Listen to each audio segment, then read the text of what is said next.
नमस्कार दोस्तों। रेट के लिए साइको की टेस्ट सीरीज चल रही थी जिसका अगला वीडियो है।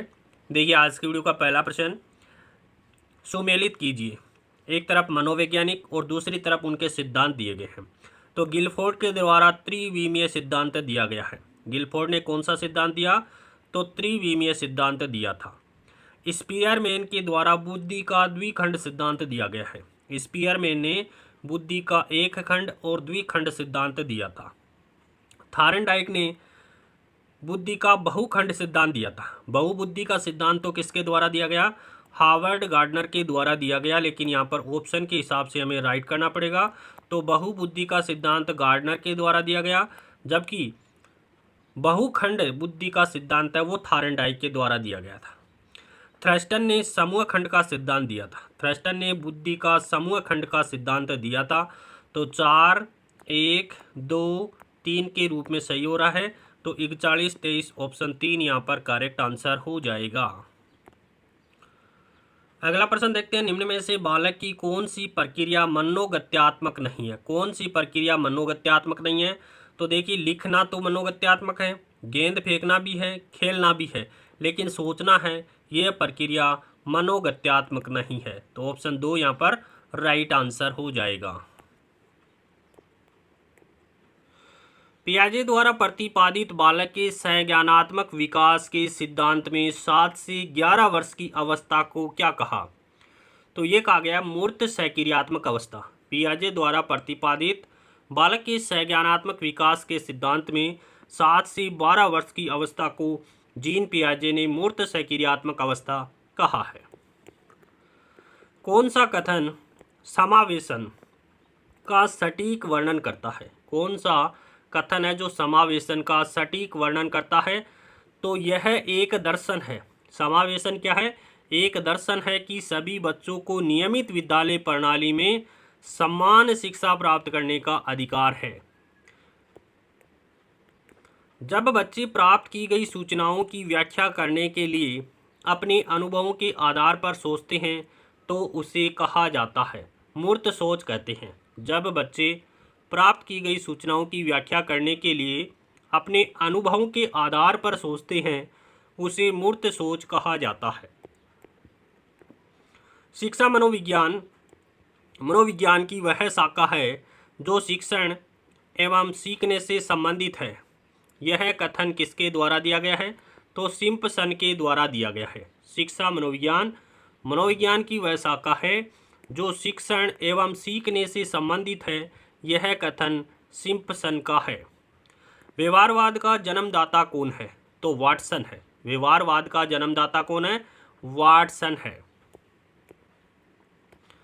सर्वप्रथम मनोविज्ञान ने अपनी आत्मा का परित्याग किया, फिर उसने मन का त्याग किया, उसके बाद चेतना का त्याग किया, अब वह व्यवहार की विधि को स्वीकार करता है।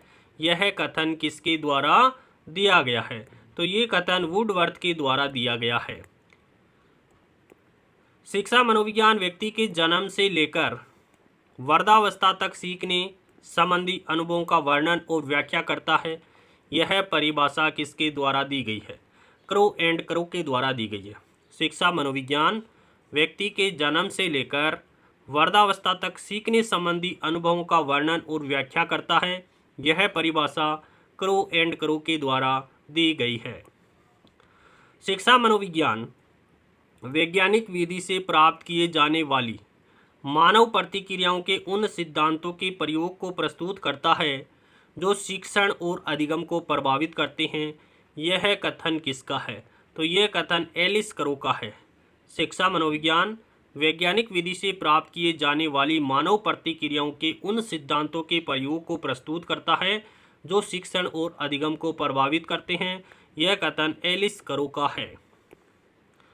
मनोविज्ञान शब्द की उत्पत्ति हुई है। तो मनोविज्ञान शब्द की उत्पत्ति ग्रीक भाषा से हुई है। एजुकेटम से तात्पर्य है। तो एजुकेटम का क्या तात्पर्य है? The act of training. The act of training एजुकेटम से अर्थ है प्रशिक्षण देना। साइकोलॉजी शब्द का सर्वप्रथम प्रयोग किसके द्वारा किया गया? तो रूडोल्फ गोएकल के द्वारा किया गया। साइकोलॉजी शब्द का सबसे पहले प्रयोग किसने किया? रुडोल्फ गोएकल के द्वारा किया गया है। पौधों का विकास कृषि द्वारा और मनुष्य का विकास शिक्षा द्वारा, यह कथन किसका है? यह कथन जॉन लॉक का है। पौधों का विकास कृषि के द्वारा और मनुष्य का विकास शिक्षा के द्वारा, यह कथन जॉन लॉक के द्वारा कहा गया है। साइकोलॉजी शब्द बना है तो किससे बना है? साइको प्लस लोगस से बना है। साइकोलॉजी शब्द किससे बना है? साइको प्लस लोगस से बना है। पहली मनोविज्ञान प्रयोगशाला स्थापित की गई तो ये जर्मनी के लिपजिंग शहर में स्थापित की गई। जर्मनी के लिपजिंग शहर में पहली मनोविज्ञान प्रयोगशाला स्थापित की गई। आरटीई की किस धारा के तहत किसी विद्यार्थी को कक्षा 8 में बोर्ड एग्जाम में बैठने हेतु बाध्य नहीं किया जा सकता? तो धारा 30 में। आरटीई की किस धारा के तहत किसी विद्यार्थी को कक्षा 8 में बोर्ड एग्जाम में बैठने हेतु बाध्य नहीं किया जा सकता? तो धारा 30 में। बुद्धि का त्रिस्तरीय मॉडल, बुद्धि का त्रिस्तरीय मॉडल किसने प्रस्तुत किया था? तो ये जॉन बी कैरोल के द्वारा प्रस्तुत किया गया है। बुद्धि का त्रिस्तरीय मॉडल किसने दिया? कैरोल के द्वारा दिया गया है। कैरोल के बुद्धि के त्रिस्तरीय मॉडल में कितने स्तर बताए गए हैं? 3 स्तर बताए गए हैं। कौन कौन से हैं? सामान्य, विस्तीर्ण और संकीर्ण। ये 3 स्तर बुद्धि के कैरोल के द्वारा दिए गए हैं। अच्छे परीक्षण की विशेषता में स्पष्टता का अर्थ है। स्पष्टता का क्या अर्थ है? तो प्रश्न पत्र की भाषा सरल एवं पठनीय होनी चाहिए। अच्छे परीक्षण की विशेषता में स्पष्टता का क्या अर्थ होता है? कि प्रश्न पत्र की भाषा है वो सरल और पढ़ने योग्य होनी चाहिए। देखिए, वस्तुनिष्ठता का क्या अर्थ होता है? एक अच्छा परीक्षण पत्र वस्तुनिष्ठ होना चाहिए, अर्थात उसका एक निश्चित उत्तर होना चाहिए और उस पर परीक्षक की व्यक्तिगत रुचि का प्रभाव नहीं पड़ना चाहिए। उसको वस्तुनिष्ठता कहा जाता है। माइंड ऑफ चाइल्ड पुस्तक के लेखक कौन है? तो प्रेयर है। माइंड ऑफ चाइल्ड पुस्तक के लेखक कौन है? तो प्रेयर है। अच्छे परीक्षण की विशेषताएं क्या होती है?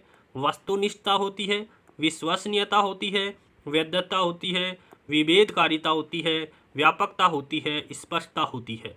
ये अच्छे परीक्षण की विशेषताएं हैं।